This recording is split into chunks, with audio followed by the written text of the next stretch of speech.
Good morning, and welcome to the final pregame press conference for the college football playoff at the All-State Sugar Bowl. Please turn off all cell phones. Today's press conference features head coach Kalen DeBoer from the University of Washington and head coach Steve Sarkisian from the University of Texas. At the conclusion of this press conference, we will have photo opportunities with the coaches, as well as the All-State Sugar Bowl trophy and representatives of the bowl. We'd like to start with a brief opening statement from Coach DeBoer. Yeah, you bet. Good morning. Just great to be here. It's been an awesome week. Our guys, I asked them yesterday, and they said it's been flying by, so I guess that's a good sign. They're having fun and enjoying the moment that comes along with being in this position. So proud of the way our guys have handled the work, whether it be before we got here or once we arrived, and just ready to play. It's a long month, a lot of work. Coach Sark and I were just talking about everything that happens here in December, but it's been a great month for our guys, and leading up to this game. But I also want to congratulate Coach Sarkisian just with the work he's put in. We played a year ago, and you can just see the growth and development of the football team he's overseeing, and the staff's obviously done a great job there. So we're looking forward to a great battle. It's going to be certainly a challenge, and Coach Sark's done a great job of getting his team to this point here this year. So, thank you, Coach. And now, Coach Sarkisian. Well, good morning, everybody. I think a lot of what I'll have to say is going to echo Coach DeBoer, but this has been a great week for us. I'd just like to thank the Sugar Bowl, their representatives. The hospitality's been tremendous. The efficiency that we've been able to work with at the hotel, at the Superdome, to make our players' lives as seamless as possible, to enjoy the experience has definitely shown out to be that way. I do again echo Coach DeBoer. This has been a lot this month, so it's finally fun to be a day away from the ball game. I know that our players are excited to play in the game. They're looking forward to it. They feel like they've earned this opportunity to be in this position, and they're excited for it. I would say, as far as University of Washington, Coach DeBoer, they got a heck of a team. We know that firsthand from a year ago. Got a ton of respect for that program, that university, and my time there. But even more so for the job that they've done over the past couple of years. They've assembled a great team, a great staff. It shows on tape. They win a lot of games. They win a lot of close games. I think that shows a sign of leadership and culture that they have there. And so it's going to be a great challenge. It's going to be a great game. And what a setting for college football, primetime Monday night with all the eyes on us. Thank you, Coach. And now we'll open up the floor to questions. Please wait for the microphone to ask your question. And once again, please identify yourself by name and media outlet. And we'll start right here in the left side on the aisle. Good morning, Steve. Eric Henry Horns 24/7 was speaking with Jordan Whittington twice throughout the week, and he said something I want to get your thoughts on. He said a lot of the young guys on this team, they're cognizant of the moment. They aren't taking this moment for granted. They're understanding that they don't have 2 or 3 years to try to get back in this position. They're cognizant of what they can accomplish this year. I was wondering if you could expand on Jay Witt's comments a little bit. Well, I think that to get to this stage in a season is really hard to do. There's only 4 of us left, and the 4 teams left are all very good football teams, and there's probably another 6 or 7 teams that all are saying we should be in that position and watch what we would have done. And so, like I was saying, I think ourselves, University of Washington, we've earned the right to be in this ball game, and it's an unbelievable opportunity, not just for this season, but I think for anybody throughout their career, whether you're a player or a coach, because you never know when you get this opportunity again. And so I think his messaging is, if I'm understanding it correctly, is like, cherish the moment, cherish the opportunity, don't take it for granted, because you never know. We could have a great team next year or 2 years from now, but because the way the chips fall, you don't get into this Final Four. So, and I understand that the playoff is looking to change and expand in the next year or two, and however that looks, none of us really know. So to be in this position this season and today, I think is one that we definitely don't want to take for granted. We want to cherish the moment and make the most of it. right side on the aisle. And please identify which coach you're asking the question.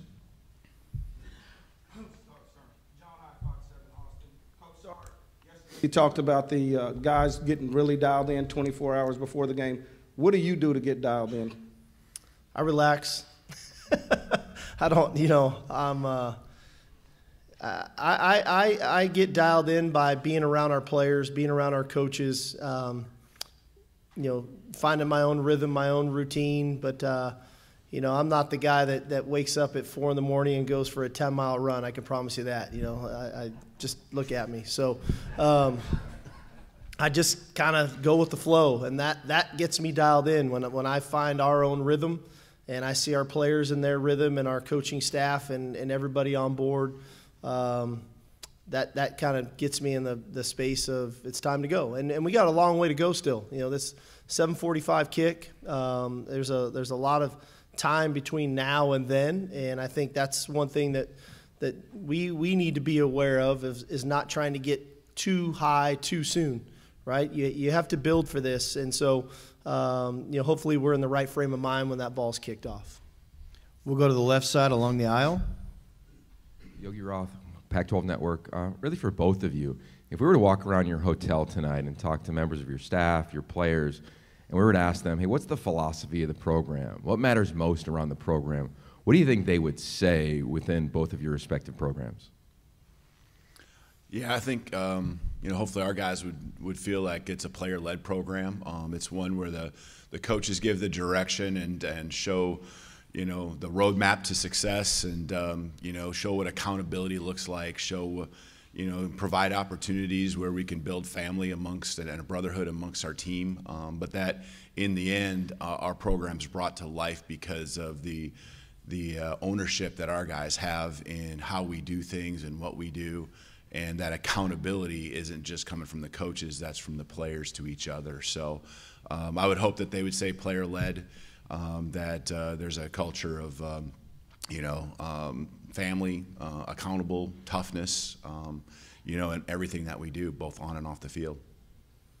Yeah, I would say for us, I would imagine one of the first things out of their mouths would be our culture.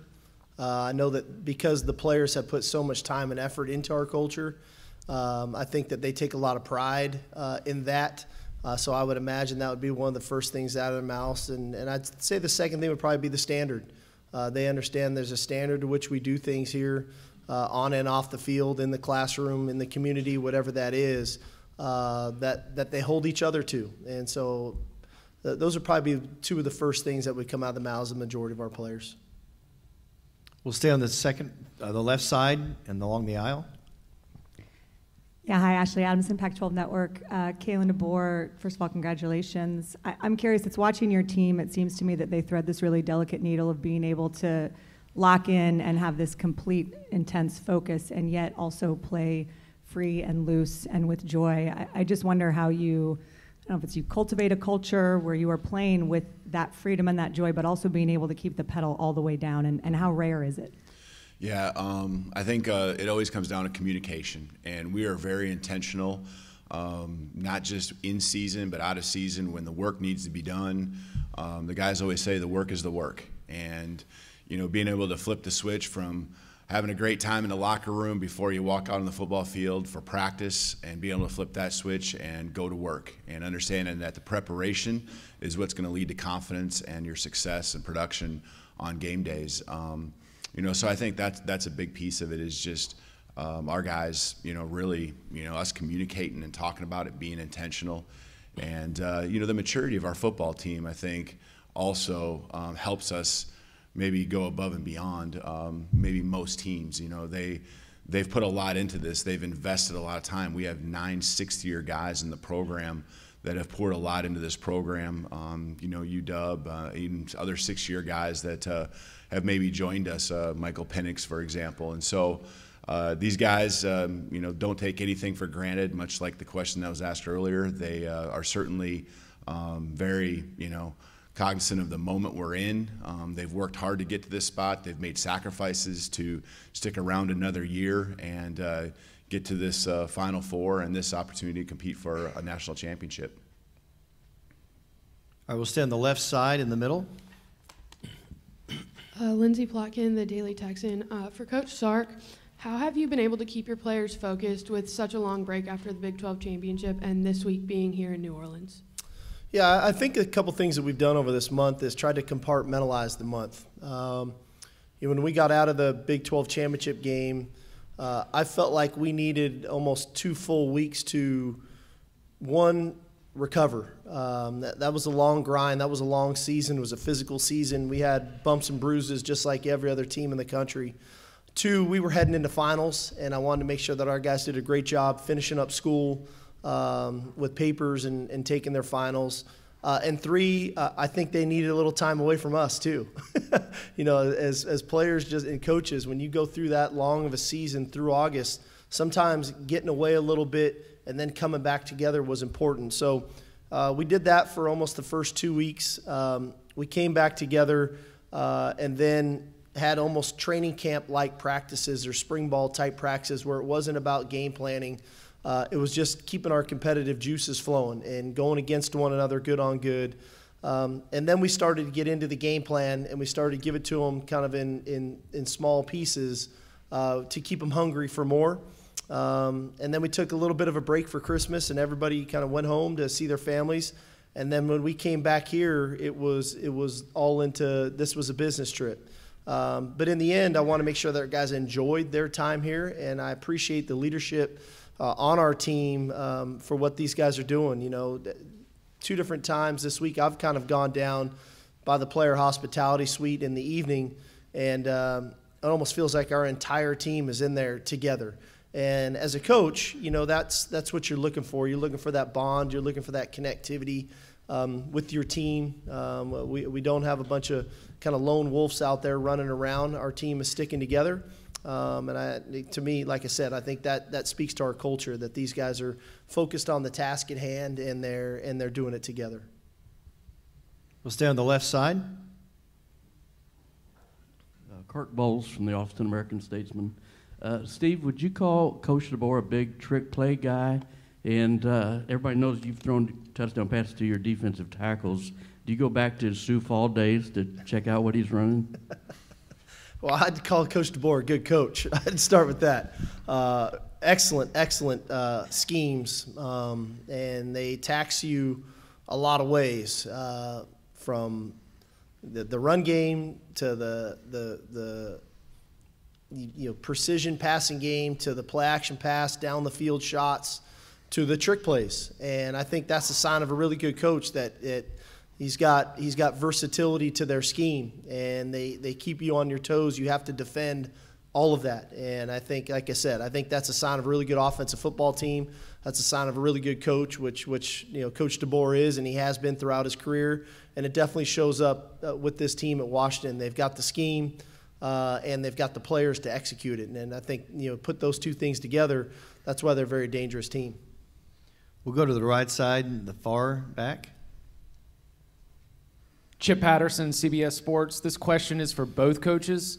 You mentioned coming in here that you've been talking about the last month and everything that you have to balance. When the playoff expands, that first round is going to start on December 20th, which interestingly enough was the early signing period. So do you have any suggestions to the other coaches and the other staffs that are going to have to go through trying to balance everything that goes into a busy December? Go ahead.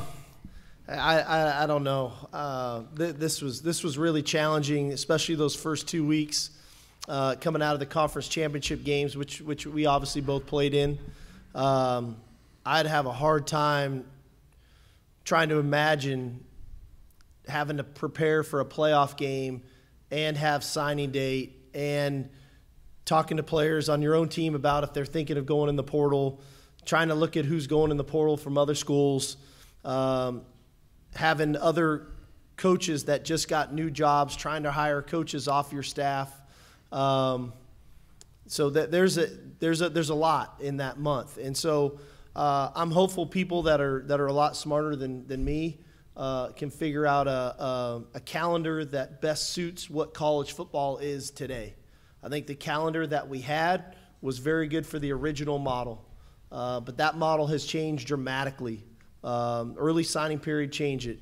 The portal changed it. But because of early signing period, coaches are getting fired earlier so that schools can hire new coaches to recruit to that early signing period, which now exposes your own coaching staff to getting hired and going somewhere else. So there's a lot of moving parts going on right now in college football that I hope people are sitting down and really being thoughtful to what is best for our sport right now in the timing of some of these things. I don't have all the answers. I don't pretend to right now, but I do know it was taxing for us, and I think to speak for Coach DeBoer on this one, I think for them as well, that I'm hopeful it's only gonna be more with an earlier game. So hopefully they can figure out a better mechanism to get all this done.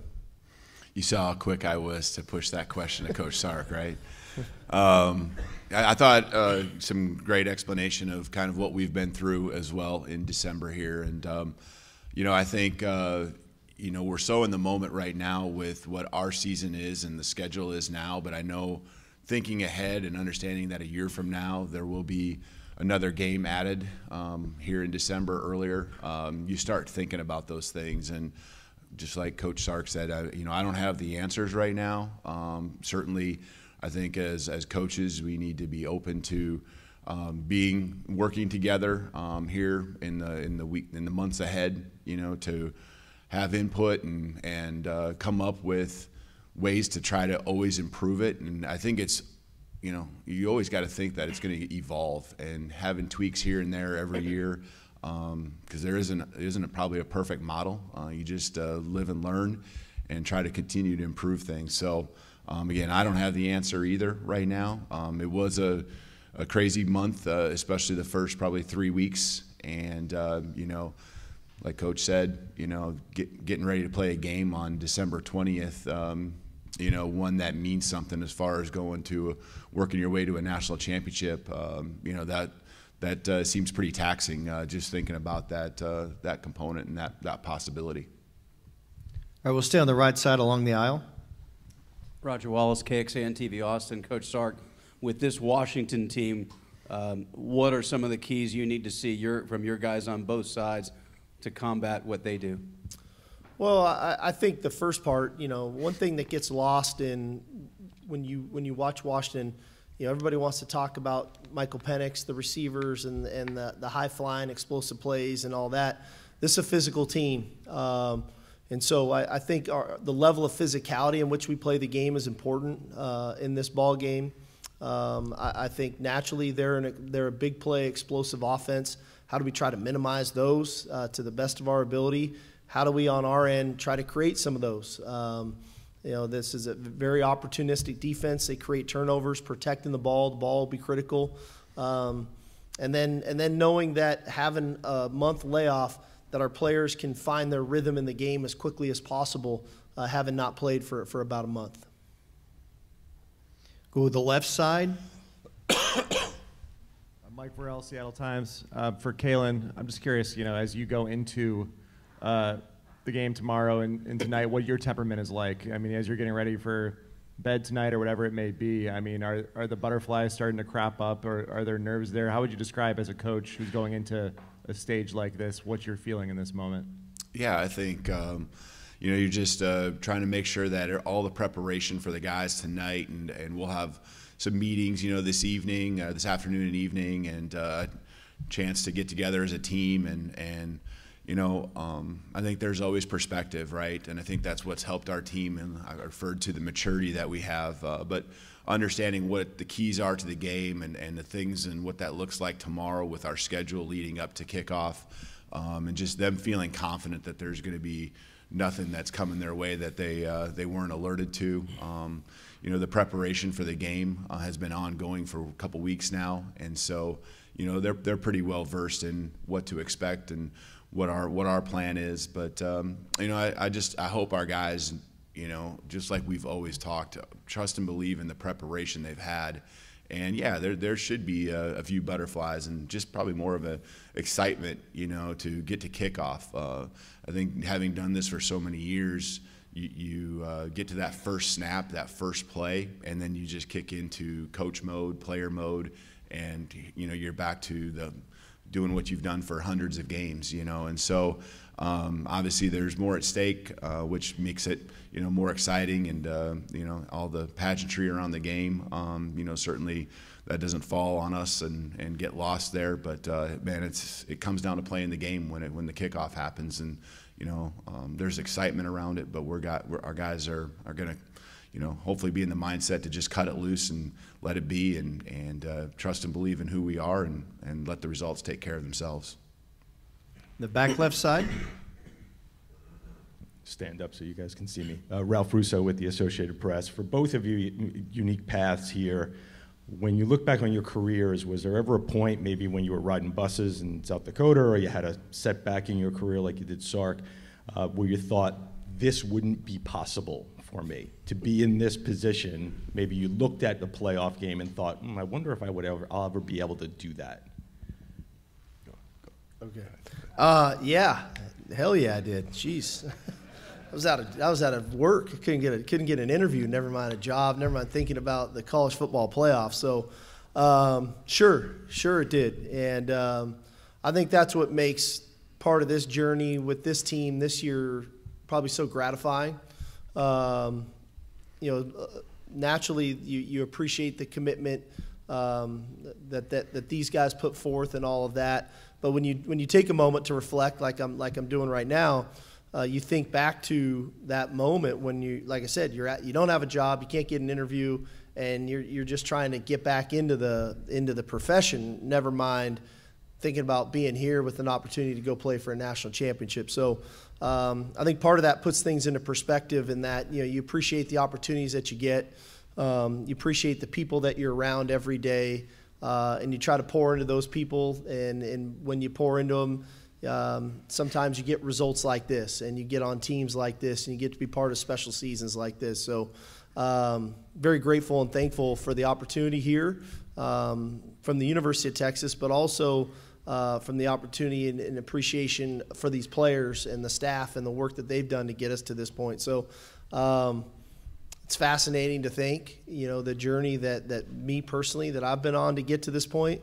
But I'm hopeful that my story can serve as some sort of, motivation to others. We don't have to stay where we are in life. Right? If we have our goals set on something, and we live a life of, doing things the right way, and do the next right thing, and treat people well, and work hard, be disciplined, be focused, hold yourself accountable, be committed to something. Have some mental toughness to overcome the adversity that we have, we can change, right? And life can change, and life can change for the better. And that's no different for our players either. So hopefully I can serve a little bit of a model of that we can change the narrative for ourselves, and that we can build towards something even greater than we have right now. And like I said, there was a moment there where, yeah, for sure I thought that way, but not anymore. Here we are. All right, we'll go to the right side, the front row. Chip Brown with Horns247.com. For both coaches, how have your teams changed the most since you played a year ago? I think probably just another year of being in both offense and defensive systems, special teams as well. I think I think we've continued to improve it with our special teams play. I think our defense, I think the latter part of last season started picking up some steam, and has continued just with that consistency here this season. I think offensively we've become, not just a pass first and only pass. I think at the end of last season we got that balance towards the end of the year, and this year, as we had a couple new pieces to the offensive line, and even at running back. I think here the second half of the season, we're a different team that way as well, with the feeling that we can play a physical style football, and run and pass equally effective. So, I think those are the areas. I think just everything is just raised. We've just raised the bar in all areas. A lot of it has to do with just the continuity of our coaching staff and the continuity of the players that are out there making plays on game day. Yeah, I would say for us, probably the maturity of our team has really improved. You know, a year ago, we were relying on a couple, 2 or 3 leaders to kind of lead, which we all know. You know, Bijan, Roshan, DeMarvion, those guys were great leaders in our program. And as they moved on, there was a group of guys that really had to step up. And I credit them because they've done it, you know, whether on the offensive side of the ball, whether it was Quinn, JT, Christian, Jake Majors, Jay Witt, Xavier. Those guys have really stepped up. Defensively, you know, what Sweat and Murphy have done, you know, where we had Coburn and Morrow a year ago, for them to step up, Jalen Ford, you know, Jaron Thompson, Jade Barron, those guys have really stepped up and have like I told them going into the season, they didn't just buy into what we were talking about. They elevated it. And I think, to me, that's probably the biggest change on our team, is that we don't have 115 guys looking at 3 to lead them. I feel like we've got 30 to 40 true leaders on this team now, that it's kind of spread throughout, and guys are holding each other accountable on a much different level than we were a year ago at this time. We have time for one last question. We'll go to the left side in the front row. More Richardson from OrangeBuzz.com. Coach Sarkisian talked to Jalen Ford, Christian Jones, and other guys, and they said, like, the moment they really started to believe in you guys as a staff, it really occurred to that Alabama loss the previous year. Do you feel like that was the moment that you felt like that the guys started to believe in it? And if it was, then how important was it? Even though it was a loss, how important was that moment?